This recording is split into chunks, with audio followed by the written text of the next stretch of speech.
and I don't have anything prepared to say. So, That's- it's just going to all be me. And me too. I don't have one question written down. So, okay, cool. All right. I live better than a king ever did. I live better than a king. I don't need a thing. I've got a puppy and I've got a car and I've got friends and love in my heart and I've got the Constitution. Hell yeah! I live better than a king ever did. I live better than a king. I don't need a thing. Welcome back, Freedom Junkies, to the podcast that takes your freedom to the next level. We all know that government always gets out of hand. And we can all agree that ours is pretty darn out of hand. It's like Jabba the Hutt. And a podcast called Freedom Junkie Radio really wouldn't be complete without a discussion about having no government at all. What if we just started over without it? The philosophy of anarchy, which in my book is not a bad word. It smacks of punk rock, which is a great thing. Anyway, today we have with us to discuss anarchy, my cousin's wife. I call her my cousin, the lovely, beautiful, fabulous, amazing Bon Crowder. And Bon, welcome to the show. Thank you. Excited to be here. Well, you and I sat at Thanksgiving and had an amazing afternoon writing a novel together in our minds. And it was this futuristic, somewhat dystopian, somewhat utopian novel that never got written, except that we had the best afternoon. And we decided, one of us said, okay, and how should the people be governed? And we thought, how about no government? And I thought, well, we need to have a little government because, no government really wouldn't work. And you said, why not? So let's just start there. What would it be like if we had no government? First of all, just be pleased as punch, because that also means no political conversations. So unfortunately, as you know, I married a political conversationalist. So, but that beside the point. So yeah, no government would mean you would have to govern yourself. So there's the question. I've been listening to, instead of audiobooks, I've been listening to Blinkist, which has like miniaturized Cliff Note audiobooks. And the discussion of, why do you do what's right? Why do you do what's wrong? What does that look like? And so I think it's really interesting that so much of the things, when people do bad things, a lot to do with, well, that's what I was told to do. Somebody else told me to do that. I don't know if you know about I think it's Milligan or Milgram studies. Have you ever heard of that one? No. Yeah. This guy, gosh, I was in the 70s or 50s or something. Anyway, he had volunteers come in and he said, okay, one of you is going to be the teacher and one of you is going to be the learner. And so they would draw to see which one it was. Well, it was planned that one of them was always the learner, and that was a staged person. So that was an actor. So the true person that was being tested was always the teacher. So they put the teacher in one room and they put the learner in another room. And the idea is every time they get it wrong, the teacher's supposed to zap them.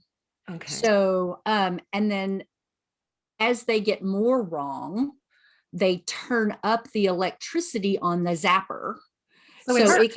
So it hurts.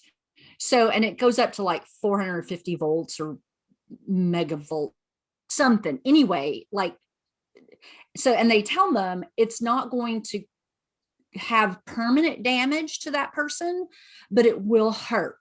So, and so the experiment was, will the teacher continue to turn it up, even though the actor in the other room, the learner, is actually screaming, because he keeps, of course, missing them. So, and the 65% followed orders because they're supposed to turn it up, and they just kept turning it up.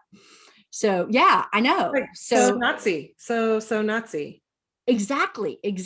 The reason why he did that was because of that whole, people go, well, I was just following orders.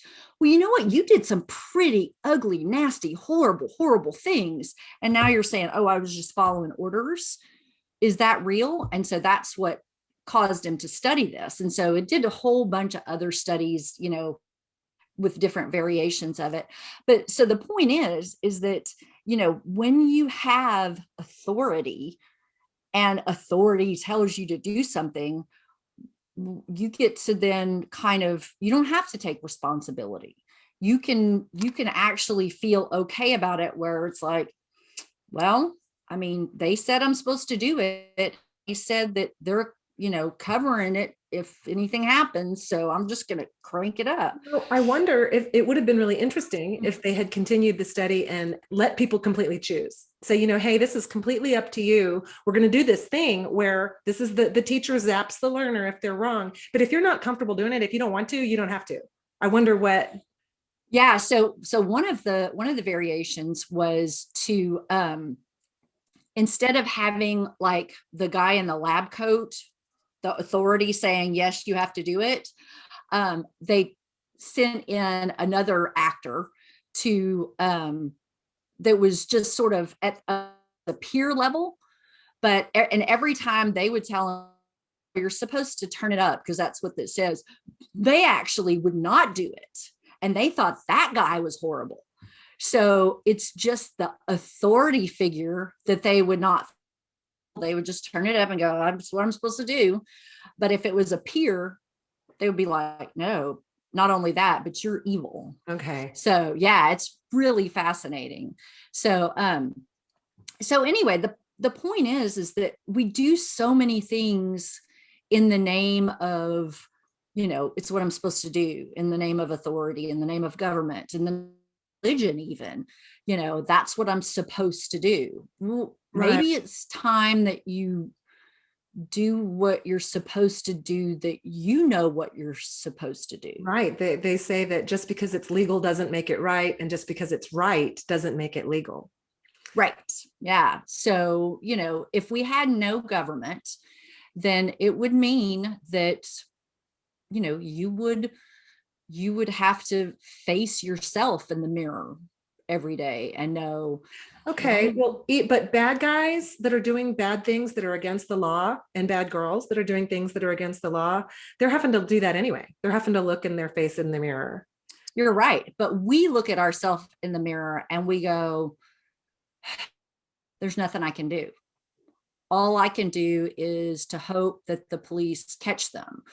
The difference is that right now we can't do anything. I can't do anything personally. Oh, you can't go up by their toes. Right. I can't go grab them and say, look, I'm going to give you a piece of whooping and, and you better not do that anymore. So, because then I would be in trouble, because that's against the rules for me to take care of that. So, and then this comes around to the whole, well, if you can beat up that guy, if he does something wrong, that means somebody else can beat up anybody that they want, which does this not open everything up to bullying? If you've ever witnessed or seen any kind of bullying, like in the workplace or anything, or even when we were kids, if you experience any of that, what do? Do you just like sit there? If everybody was allowed to do, there's no allowed. So if you could do whatever you wanted, well, if some jackass is being mean to somebody, well, you can step up and bow up to him and do whatever it needs to be done. So Yeah. it kind of evens itself out Right. in my That eyes. was one of the things we had mentioned, because I said something like, well, what if, because it was kind of a tribal, futuristic tribal situation we had our characters in. And, well, if the other neighboring tribe comes and steals one of our maidens, and you were Right. like, yeah, how do you think that's going to go over? Right. So we, So go steal one of theirs. feuding Yeah. becomes the norm. Right. So, and it kind of goes back to, survival of the fittest. If you're inclined to feud and you've got, the Hatfields and the McCoys and everybody's killing each other, well, eventually they won't be part of the gene pool. So, Right. if we did this, maybe we could actually get rid of violence, because all the violent people would kill each other. So then what if all the violent people just killed all the peaceful people, though? Well, then so the idea is that you can be a peaceful person, but somebody's going to have to step up and say, I'm going to do what's right. So, and if you're a peaceful person who doesn't do what's right, well, as far as I'm concerned, we don't need you in the gene pool either. I mean, we don't want, what we want is people that are going to do the right thing because it's the right thing. Okay, so the bad guys die, the wusses die. Got it. Yep. Okay, so I thought about this. My hero is Ron Paul. One of my heroes, but he's my big hero. And he talks about the rule of law a lot and how that's why America works. And I was thinking about this today because I was thinking about this interview, and I thought, take Mexico versus the United States. Mexico really doesn't have the rule of law. It has laws, but it's run by the cartels. Everyone knows this. From the top to the bottom, corruption. You can pay people off anywhere to do anything, and the people are defenseless, and there's no rule of law. And then and I think that if Mexico did have a little finger in the pot of rule of law, that they would blow us out of the water. Just their culture and their natural resources and their tourism, and it's just beautiful, and the people are amazing. I think that they would blow us away. And then I think it's a little bit arrogant of me to say that we have the rule of law here in the United States, because we're pretty much run by a cartel too. It's just different people, and they're above the law.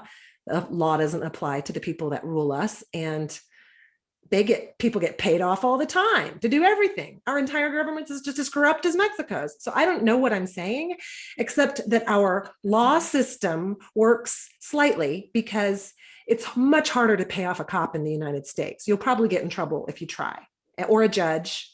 You can pay off a politician. So I think the rub here is that, if you have law or the illusion of law, then you have a lot of people who are living under the illusion that that is a real thing. And because they know that police officers have the authority to come get you, to put you in handcuffs, to put you in jail, if you do this and this and this. Basically what we have in a situation like that in Mexico, or even here or wherever where you can pay people off, is you've got only law that applies to the people who either allow it to apply to them, or the people who don't want the laws to apply to them if they can afford it to not apply to them. I'm saying equality in lawlessness. We don't have in an anarchist society, you don't have the illusion of law. All you have is, what am I going to do? And how is it for the benefit of everyone? So, okay, so the individual might actually act better because they are beholden to their own conscience. Right. Okay. But then what about environmental, the plastics that end up in the ocean? I mean, they're ending up there anyway. So everything that I'm like playing devil's advocate and saying, well, maybe we should have a few laws here. I'm like, well, that's not working anyway, you know? So, right. And, I mean, I think we're pretty stinking arrogant in thinking that, we're so whatever, we have so much power that we're going to screw up the earth. The earth has been around a crap ton of years, and the earth will continue to go, and things will die off and will die off, but the earth will integrate all that crap plastics and do something with it. We're just another part of this. We're just another piece in the long history. What we're concerned about really is we're going to mess up the earth for us, right? So, at a certain point, if we continue this way, as long as we survive, we're going to have it pretty rough a little bit down the line, because we're going to have to deal with plastics that are hovering there. It's possible that we kill off so much of, non-human life that we can't breathe, or we can't eat, or, we don't have what we need to sustain ourselves. That's the real situation. So, right. The earth will be fine. The earth is going to be fine. Yeah. So, Okay. and things become extinct all the time. We'd like to think that, oh, that's terrible. It's just the way it is. We're going to be there. I mean, think about it. What if we still had dinosaurs? You mean we're not going to be there? Exactly. Yes. Eventually we will not be there. So, yeah. Mm-hmm. So let's go on with this no government concept and kind of go there a little further. So communities would, I mean, because if you think of tribal society in the United States, on this continent for thousands of years, even while there were democracies, they were democracies where the people really didn't have much say. There were other ruling things going on in Europe and Asia, while over here it was tribal. And then same in Australia, they would have had, and same in South America. It was just tribal going on. So would you consider a tribal government of types government, or is that anarchy? When you have, a tribal hierarchy, a chief, is that government or not? Well, so that's a good question. So I think that really there is no complete lack of government, because what I'm proposing is self-government. So anything other than self-government, kind of then, I mean, because that's what we do, right? We govern ourselves. That's what the amygdala, or the whatever that piece of the brain is, right? That controls our the impulse to just take off your clothes and run screaming down the hallway. So you have, if you have a tribal, if you have like a chief or a chieftain and some sort of elders or whatever you want to call it, again, that is going back to taking the power of governing away from the person.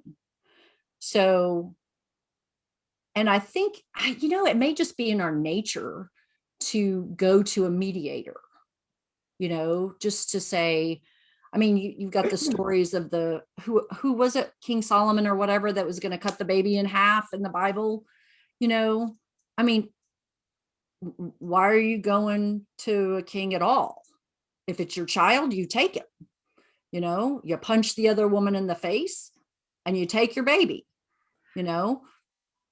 So, but again, why didn't they do that? Because there's probably rules that won't allow you to punch somebody in the face.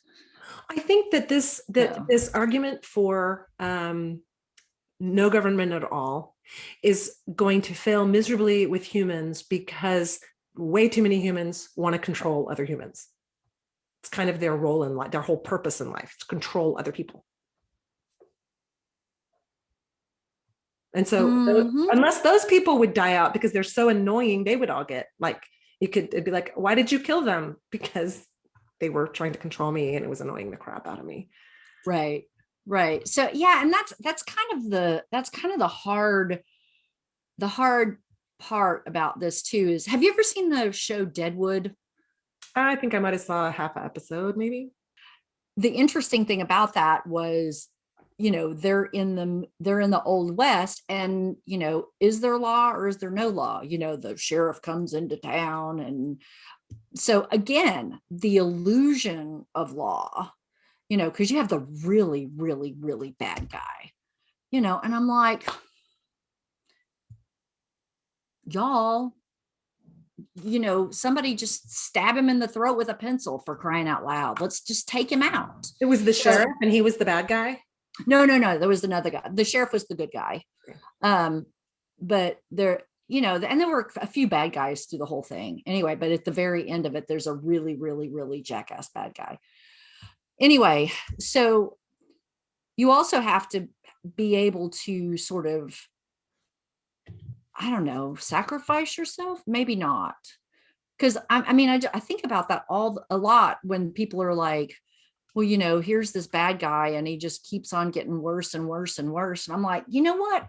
There's a guy right next to him who is like in charge of like his calendar or something.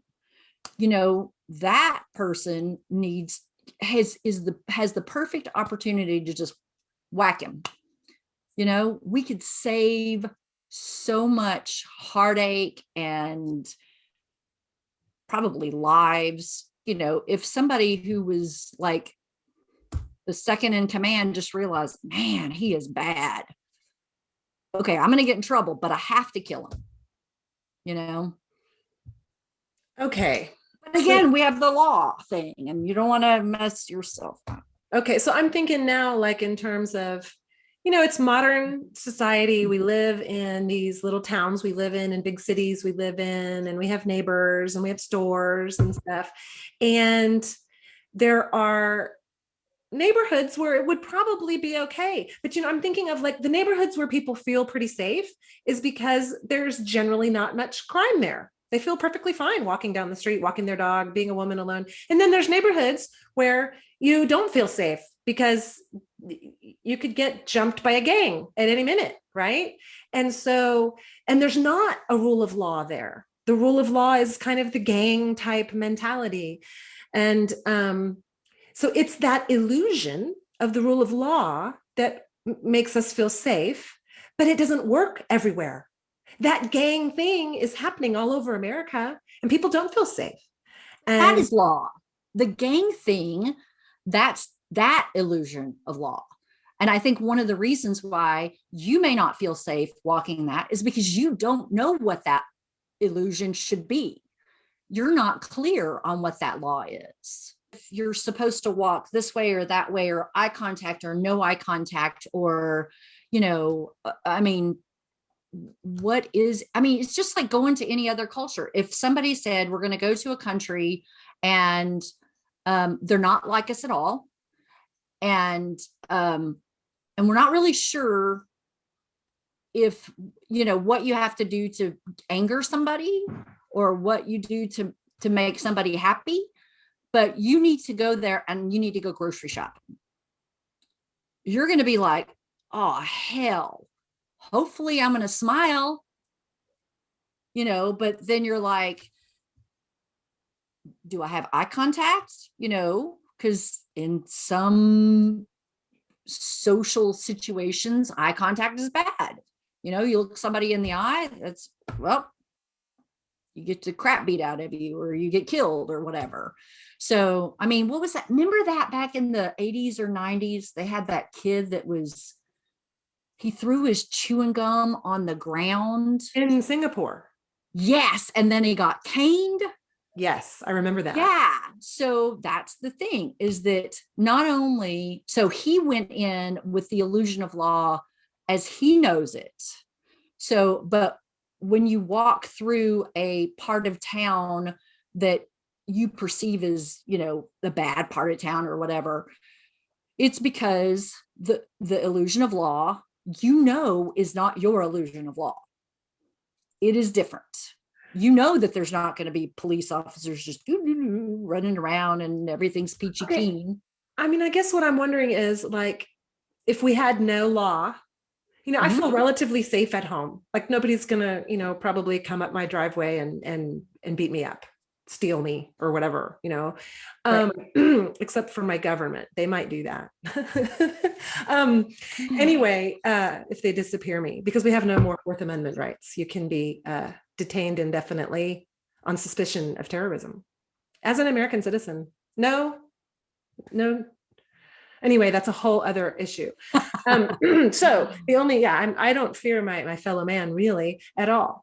But if there were no illusion of the rule of law, we might have to have somebody sitting there with a gun guarding the gate, like, make sure nobody shows up. Who's out there? We don't know who's out there. It's this, what do you think? Let me ask you this.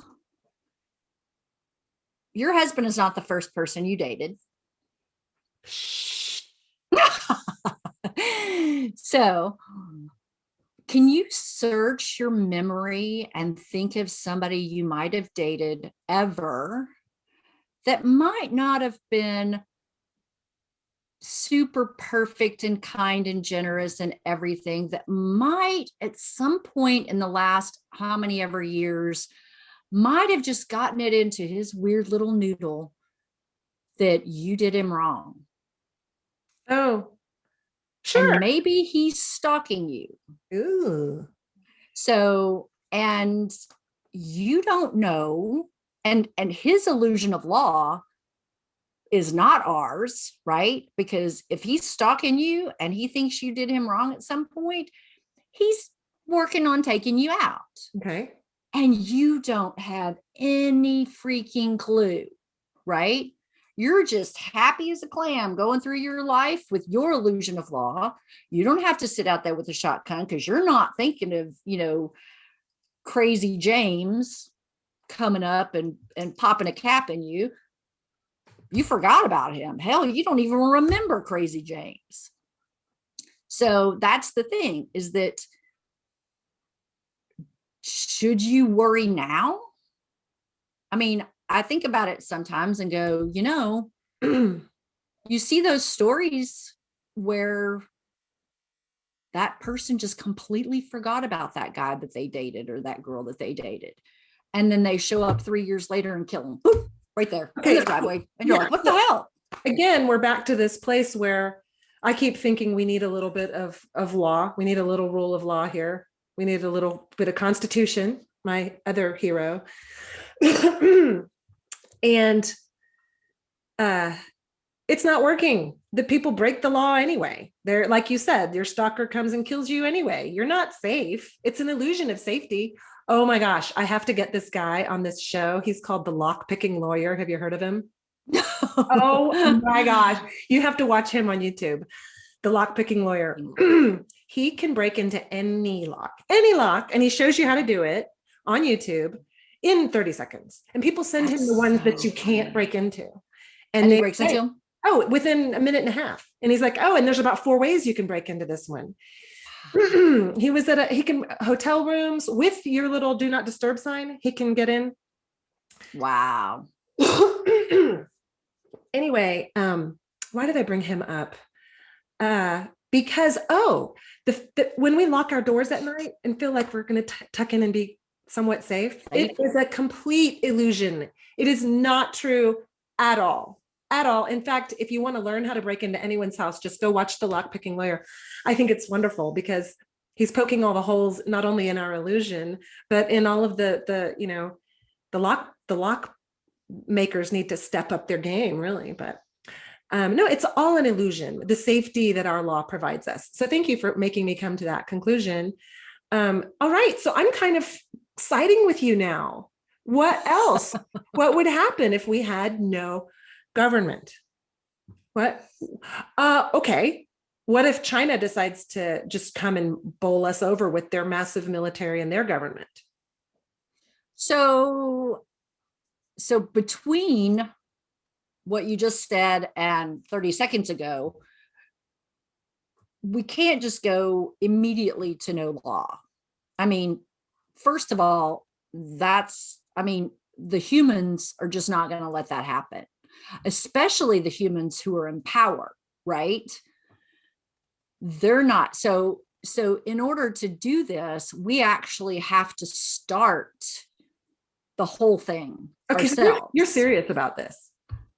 Yeah, I mean, this is what it would have to be if we go and populate the moon or wherever it is. Okay, that so we're I going thought to. we were talking philosophically today, but you're like you're on board. Well, yeah. I mean, you can't. I mean, I kind of live that way anyway. I mean, this is why, I tend to get laid off more than the average Joe, because I'm the anarchist. Yeah, because when I see injustice or I see something that, I'll speak up, and people don't like that. They don't want that kind of person in their world, so I'm going to have other people like me to join me on this thing. Okay. And then you still don't know. I mean, how did religion come about? I mean, how did we invent God? Right? I mean, we needed to blame somebody or to not accuse, but well, I mean, how does this all come about? I don't know. It's got to be something else. So what do we call it? Nature, physics, science, God, whatever it is. And I'm a Christian. So, but that's separate apart from all that. But I mean, humans at some point, we all feel like, what's it all about? Why are we even here? Why do we bother? 2 seconds goes by and your children go from itty bitty to graduating high school, and you're like, what the hell happened? Why am I doing this again? So you need something. So, and I think the first step to government is religion, and then it just sort of, we start controlling each other. Mm-hmm. Okay, so I'm kind of back on China taking over. Okay, let's go there. Sure. What I'm thinking is, so let's say it takes us 2 decades to roll back to where we're all okay, like we vote for anarchy. Okay. And so which is kind of an oxymoron, right? It's hilarious. Yeah. Okay. So we vote for we did. They say 20% of America voted for the Democrats and 20% voted for the Republicans, which means 60% voted for no government at all. Yeah. So I think we've got a majority there, a really nice majority. And I think after what just everything that's been happening, I bet a lot of the Republicans and Democrats would get on board too. So assuming we can do this and that we've got about 20 years to make it happen, people would start to practice no law, taking law into their own hands, or so to speak.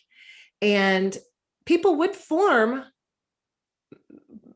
groups, communities, like-minded individuals, families, and they would want to protect themselves. And so we could have a national, this physical thing we call a nation, that there would be no borders because there would be no nations. So the United States and Mexico and Canada would all blend beautifully together, right? Just all one big thing.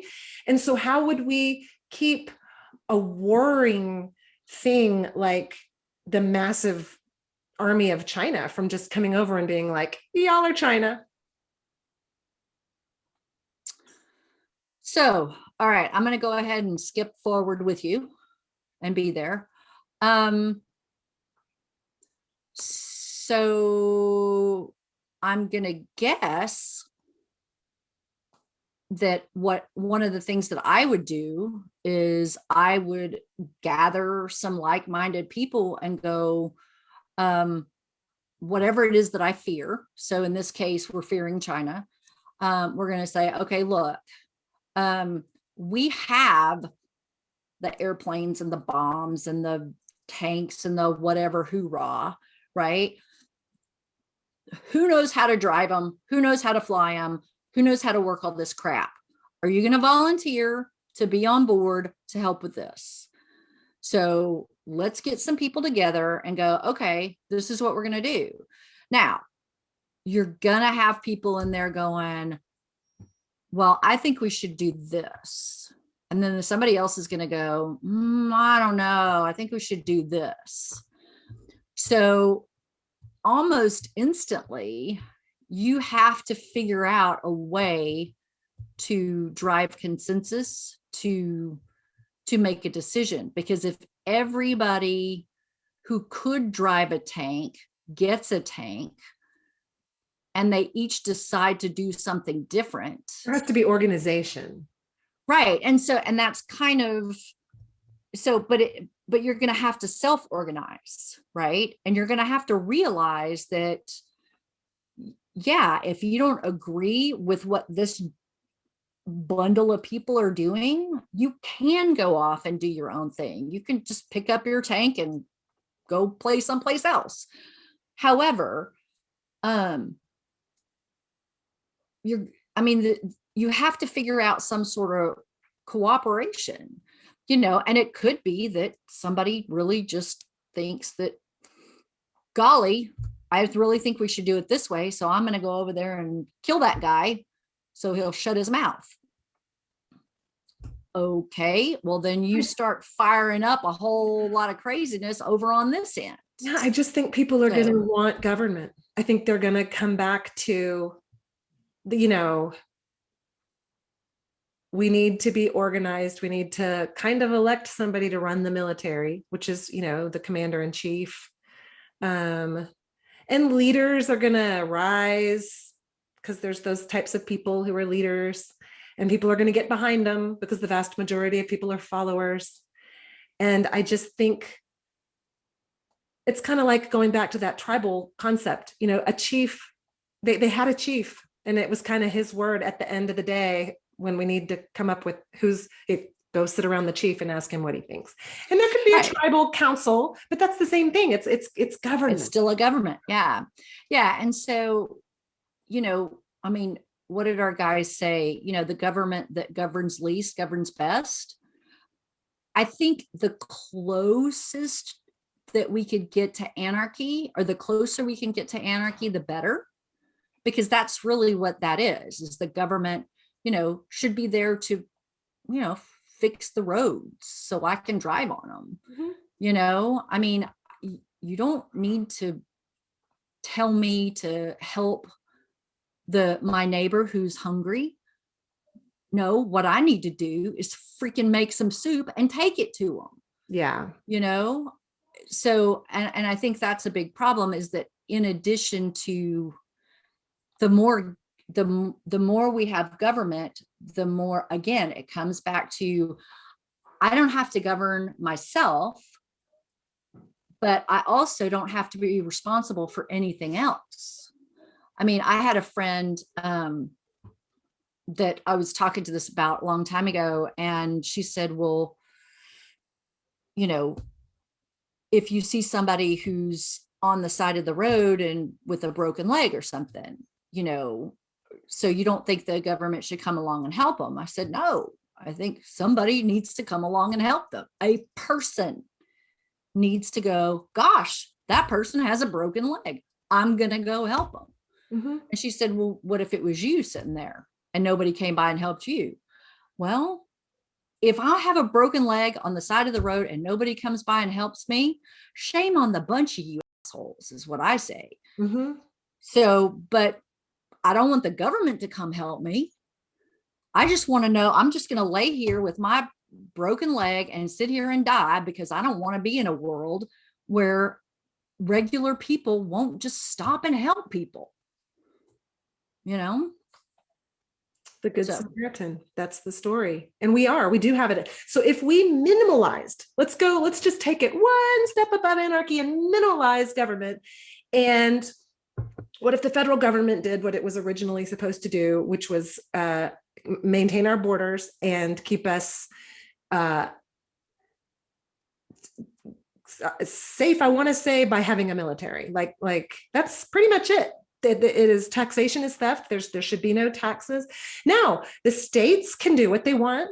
Local communities can do what they want. You know, if you want to live in a state that tells you everything you have to do and takes half your money and all, then you could, but you could move out to another one. I pulled this up because when we were talking about anarchy, I thought, I'm just going to read this. When in the course of human events, it becomes necessary for the people to dissolve the political bands which have connected them with another, and to assume among the powers of the earth the separate and equal station to which the laws of nature and of nature's God, I can't read this.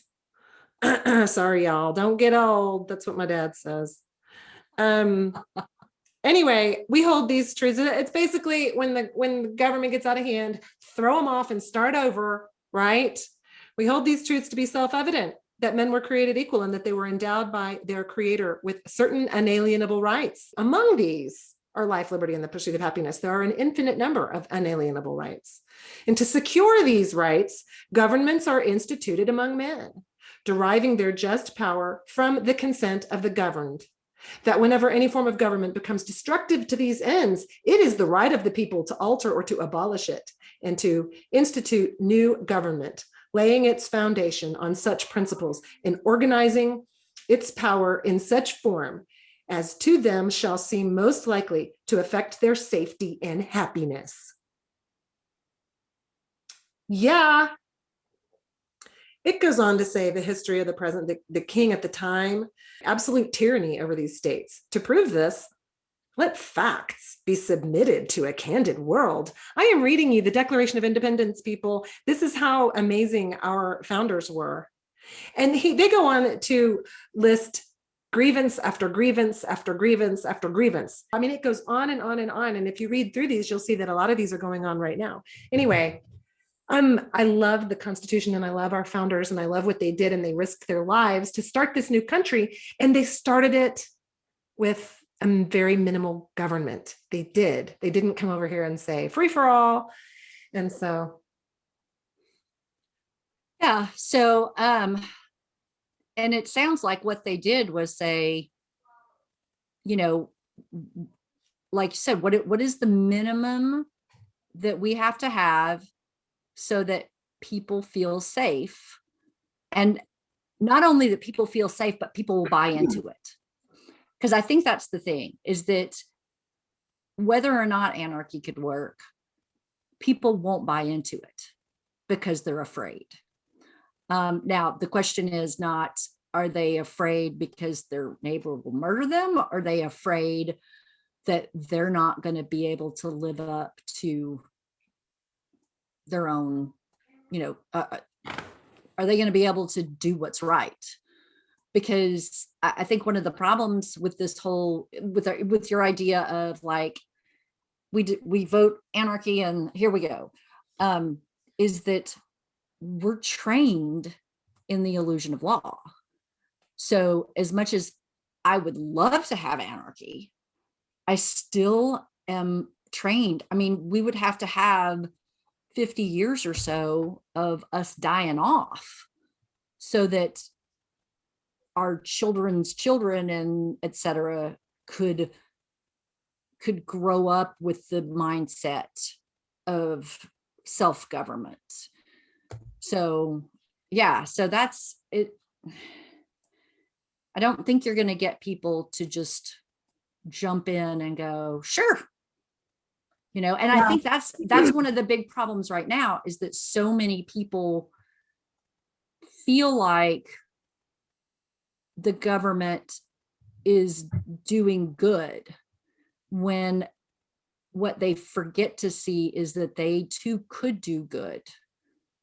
They have the opportunity to do good, but the government's almost the government's doesn't allow us to do good anymore.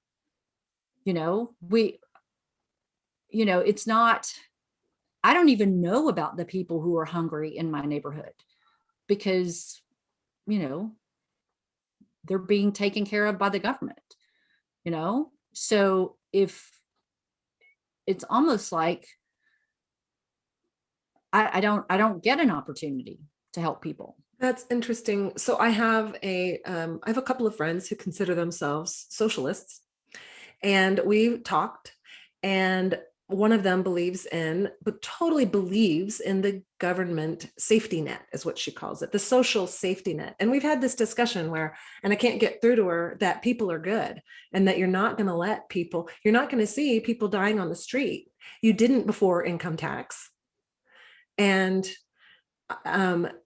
what you're saying is people are being robbed of that opportunity of getting to be good. And if we didn't have an income tax, people would probably get back to tithing in a way, whether or not it was at church or whether it was I've got to give back to my community. I made bank this year, and there's these people over here that are suffering. That's it. There's nothing that feels better than helping someone, and that's for regular people, not sociopaths and not psychopaths. And so, yeah, I mean, I'm totally with you there. And so minimal government, the minimal, so we would have to start with the federal government, I guess. Our state governments are out of hand too. But my first experience, maybe my only real experience of the federal government encroaching on state governments, and maybe this just stands out because I was a teenager at the time, was you remember how we used to have you used to have to be 18 to drink, right? Yeah. And in Texas it became 21, but in Louisiana it was still 18. So if you could manage to get your butt across the border, you could go drink. So and then we got a nationwide drinking age of 21. And I don't know if this is true, because we didn't have Google back then to verify it. So, but what I understood from somebody, as if Google's not censoring the truth now. Come on, Bon, go ahead. Well, yeah, but I mean, I didn't even have a place to start looking it up. So what I understood was the federal government said, we're going to allot some of the federal tax dollars to your state to fix highways, but we're not going to let you have it if your drinking age is under 21.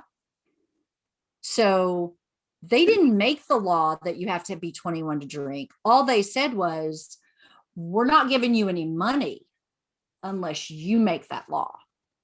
That's extortion. And to me, that is horrible. And that is the problem. It's not that the federal government is necessarily making laws. It's that they have so much money that they can control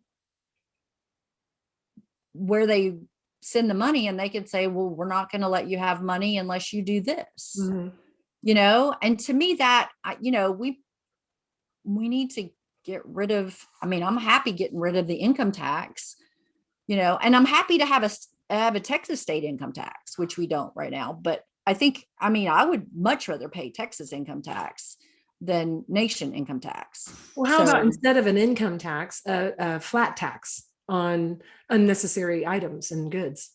And I would much rather have tax on what I spend than tax on what I make.